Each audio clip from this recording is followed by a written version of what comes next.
जनवरी 2005 में नासा की तरफ से एक अनोखा प्रोब स्पेस में लॉन्च किया जाता है। इसका मिशन ये पता लगाना था कि आखिर अर्थ पर पानी आया कहां से।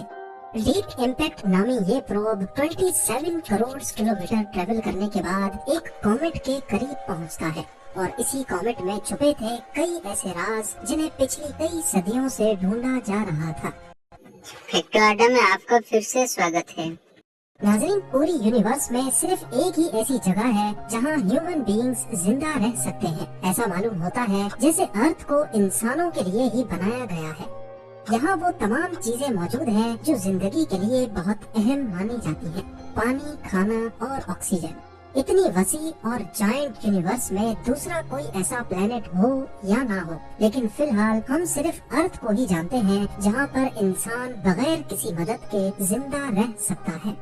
पर आज से 5 अरब साल पहले अर्थ का कोई वजूद ही नहीं था। जिस जगह पर आज अर्थ और हमारा सोलर सिस्टम मौजूद है, ये मिल्की वे गैलेक्सी का किनारा है।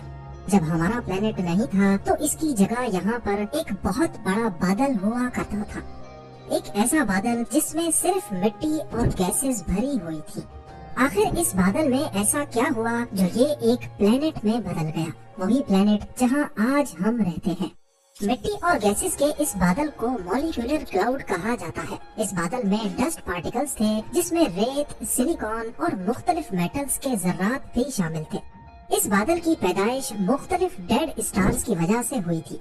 यूनिवर्स के शुरुआती वक्त में जिन स्टार्स ने अपना सारा फ्यूल जला दिया वो फट गए और फटने की वजह से उनके जर्रात आसपास यूनिवर्स में फैल गए। ये आसमान में दिखने वाले बादल की तरह नहीं, बल्कि ये कुछ ऐसे दिखते हैं जिनको हबल स्पेस टेलीस्कोप की मदद से कैप्चर किया गया था। हैरत अंगेज तौर पे ये बादल 100 लाइट ईयर्स जितना बड़ा था। यानी इसके एक कोने से अगर कोई लाइट ट्रेवल करना शुरू हो तो इसको मॉलिक्यूलर क्लाउड के दूसरे कोने तक पहुंचने में 100 साल लग जाएंगे। आसान अल्फाज में समझा जाए तो सूरज और अर्थ के दरमियान जितना डिस्टेंस है, इससे 60 लाख गुना बड़ा ये मिट्टी का बादल था। यही वो बादल है जिसमें से नए स्टार्स और प्लैनेट्स बनते हैं। और जो ताकत, जो फोर्स इस बादल में से स्टार्स और प्लैनेट्स को बनाती है वो है ग्रेविटी। जी हाँ, वही ग्रेविटी जो स्पेस में होती तो नहीं बल्कि ये जनरेट होती है। स्पेस में दो ऑब्जेक्ट्स अपनी अपनी ग्रेविटी की वजह से एक दूसरे से जुड़ जाते हैं या एक दूसरे को अट्रैक्ट करते हैं। जिस ऑब्जेक्ट का मास ज्यादा होगा उसकी ग्रेविटी भी ज्यादा होगी। मॉलिक्यूलर क्लाउड के पार्टिकल्स इसी ग्रेविटी की वजह से एक दूसरे में जुड़ते गए। जो बड़े पार्टिकल्स थे उन्होंने छोटे पार्टिकल्स को अट्रैक्ट करना शुरू कर दिया। ये पार्टिकल्स बहुत तेजी से एक दूसरे में टकराने लगे और इसकी वजह से एनर्जी जनरेट हुई जिसने गोल घूमते हुए बादल के कोर को, उसके सेंटर को गर्म कर दिया। अगले करोड़ों सालों तक ये प्रोसेस ऐसे ही चलता रहा और मॉलिक्यूलर क्लाउड का कोर बड़ा भी होता गया, ज्यादा तेज भी घूमने लगा और ज्यादा गर्म भी हो गया। और एक वक्त के बाद ये बहुत बड़ा फायरबॉल हमारा सूरज बन गया। बचा हुआ मॉलिक्यूलर क्लाउड अब इसी सूरज के गिर्द घूमने लगा। इसमें मौजूद पार्टिकल्स और गैसेस से ही सोलर सिस्टम के प्लैनेट्स, जिंदगी और उन प्लैनेट्स के गिर्द घूमने वाले चांद बनेंगे। पर आखिर कैसे? ये एक मिस्ट्री थी, लेकिन अब नहीं है।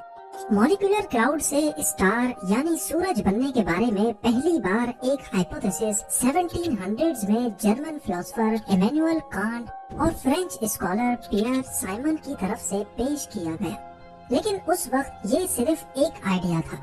उसके बाद 1920 और 1950 के बीच में जब टेलीस्कोप्स काफी एडवांस होने लगे तो एस्ट्रोनॉमर्स ने अपनी आंखों से स्पेस में कई ऐसे डस्ट क्लाउड्स को देखा जिसके अंदर नए स्टार्स का जन्म होता है। लेकिन इन बादलों के अंदर देखना टेलीस्कोप की मदद से पॉसिबल नहीं था। फिर 1970 और 1980 के बीच रेडियो और इंफ्रारेड टेलीस्कोप्स की इन्वेंशंस ने ये मसला भी हल कर दिया। अब डस्ट और गैसेस के इन बादलों के अंदर देखना भी मुमकिन हो गया। एस्ट्रोनॉमर्स ने इंफ्रारेड टेलीस्कोप्स की मदद से मॉलिक्यूलर क्लाउड्स के अंदर नए स्टार्स को बनते हुए देखा। इससे ये साबित हो गया कि नए स्टार्स मॉलिक्यूलर क्लाउड्स के अंदर ही जन्म लेते हैं और बादल के बचे हुए पार्टिकल से बाद में प्लैनेट्स बनते हैं। पर ये प्रोसेस शुरू कैसे होता है, पहले इसके बारे में कई आइडियाज फ्लोट किए गए, लेकिन फिर मार्च 2003 में इंटरनेशनल स्पेस स्टेशन में एक एक्सपेरिमेंट किया गया जिसने सदियों पुराने इस सवाल का जवाब दे दिया। एस्ट्रोनॉट डॉन पेटेट ISS में मौजूद मुख्तलिफ चीजों के साथ एक्सपेरिमेंट करके ये देखना चाहते थे कि ये चीजें स्पेस में कैसे बिहेव करती हैं। उन्होंने पानी के बबल्स बनाए और उसके अंदर डिसॉल्व होने वाली टैबलेट्स को डाला, रंगीन पानी की भंवरें बनाई और एक प्लास्टिक बैग में नमक डालकर उसे स्पिन किया। इन एक्सपेरिमेंट्स का मकसद वैसे तो कुछ और था, लेकिन उनके आखिरी एक्सपेरिमेंट ने सदियों पुराने सवाल का जवाब दे दिया।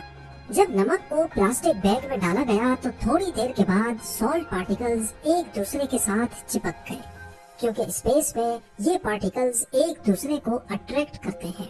साइंटिस्ट्स का मानना है कि मॉलिक्यूलर क्लाउड के अंदर छोटे बड़े ज़र्रात जो सारे सूरज के गिर्द एक ही डायरेक्शन में घूम रहे थे, वो आपस में इसी नमक की तरह जुड़ गए और यहीं से प्लैनेट्स के बनने की शुरुआत हुई। करीब 4.5 अरब साल पहले मॉलिक्यूलर क्लाउड में भी इसी तरह पार्टिकल्स मिलकर एक झुंड बनाने लगे, ठीक उसी तरह जैसे डॉन पेटेट के एक्सपेरिमेंट में नमक के ज़र्रात एक दूसरे से मिल रहे हैं।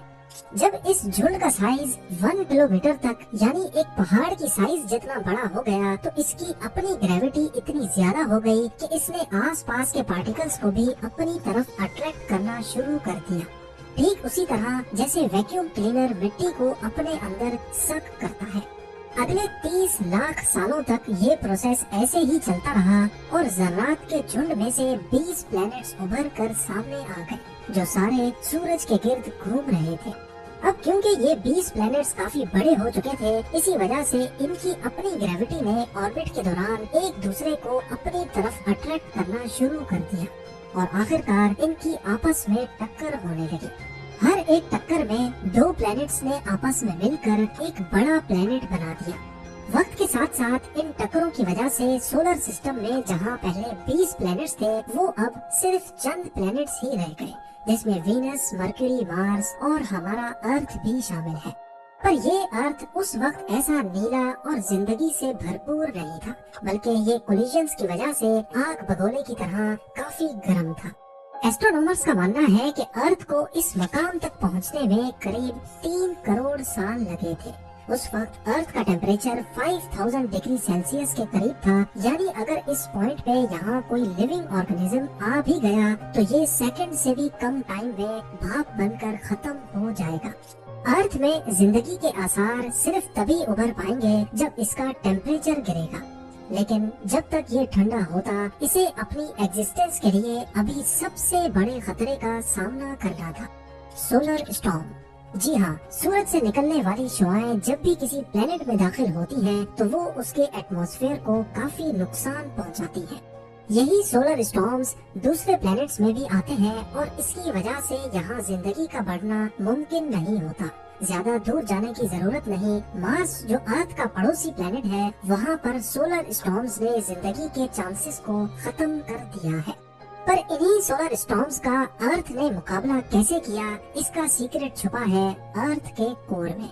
जब मॉलिक्यूलर क्लाउड में अर्थ बनना शुरू हुआ तो इसका टेम्परेचर काफी बढ़ गया। इस टेम्परेचर ने अर्थ को एक फायर बॉल बना दिया। पत्थर पिघल गए और उनमें मौजूद आयरन और निकल भी। अब क्योंकि आयरन और निकल का वजन काफी ज्यादा होता है, तो वो अर्थ के कोर में गिरना शुरू हो गए। जियोफिजिसिस्ट्स का मानना है कि जब भी मोल्टन आयरन को गोल घुमाया जाए तो वो अपने गिर्द एक मैग्नेटिक फील्ड बना देता है। अब क्योंकि अर्थ के कोर में मोल्टन आयरन की क्वांटिटी ज्यादा है, तभी वो एक मैग्नेटिक फील्ड जनरेट करता है और स्पेस में ये मैग्नेटिक फील्ड का असर जहाँ तक रहता है, इसे मैग्नेटोस्फीयर कहते हैं। नॉर्मली ये मैग्नेटिक फील्ड अर्थ की वो साइड जो सूरज को फेस कर रही है, उसमें 3,70,000 किलोमीटर तक फैली हुई है, यानी लगभग जितना दूर चांद है। और जो साइड सूरज को फेस नहीं कर रही, उसमें अर्थ की मैग्नेटिक फील्ड लाखों किलोमीटर तक फैल जाती है। यही वजह है कि सूरज से निकलने वाली रेडिएशंस को मैग्नेटिक फील्ड रोक देती है। नॉर्थ और साउथ पोल पे ये मैग्नेटिक फील्ड कम है, तो यहाँ पर ये रेडिएशन एटमॉस्फेयर में दाखिल होकर पार्टिकल्स के साथ मिलकर अरोरा इफेक्ट पैदा करती है, जिन्हें हम नॉर्दर्न और सदर्न लाइट्स भी कहते हैं। लेकिन ये रेडिएशंस इतनी कम है कि इसका कोई नुकसान नहीं होता।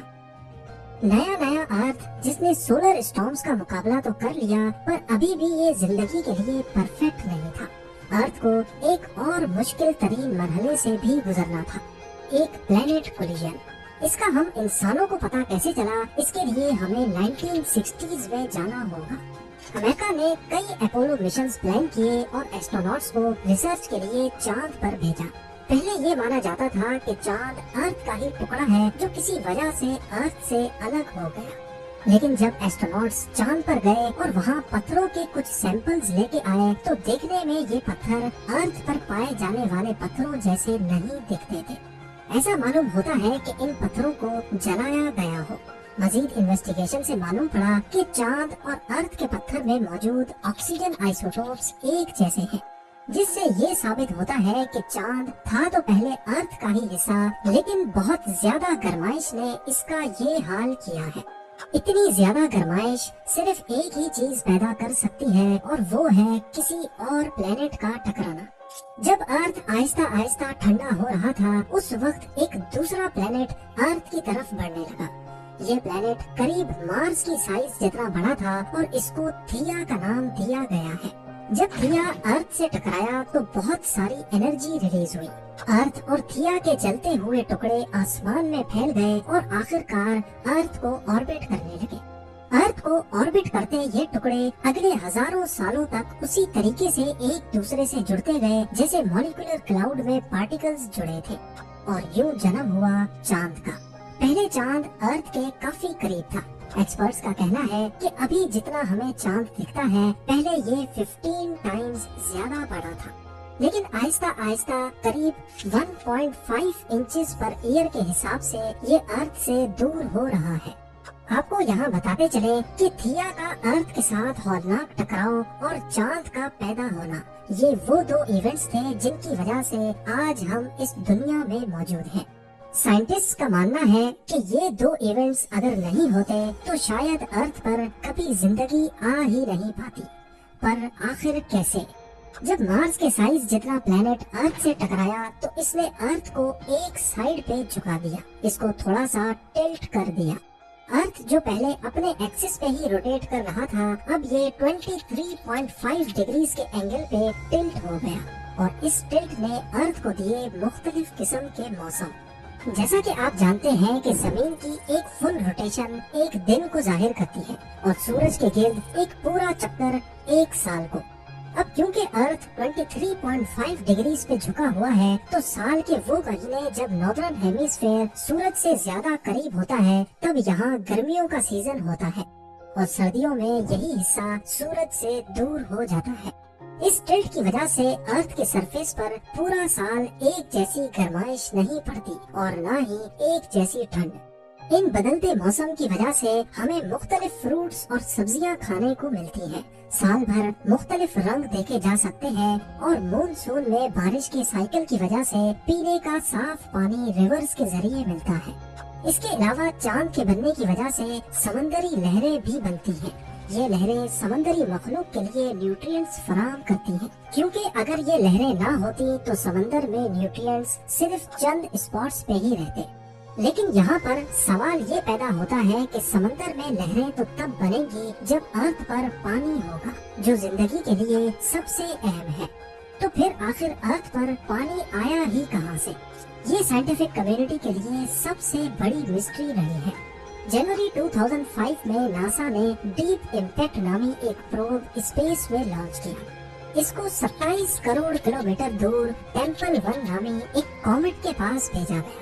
इस प्रोब के आगे 350 किलो का कॉपर इम्पैक्टर लगाया गया, जिसे टेम्पल 1 से जाकर टकराना था। 4 जुलाई 2005 को ये इम्पैक्टर 38,000 किलोमीटर पर आवर की स्पीड से टेम्पल 1 कॉमेट से जा टकराया और उसने एक बहुत बड़ा क्रेटर बना दिया।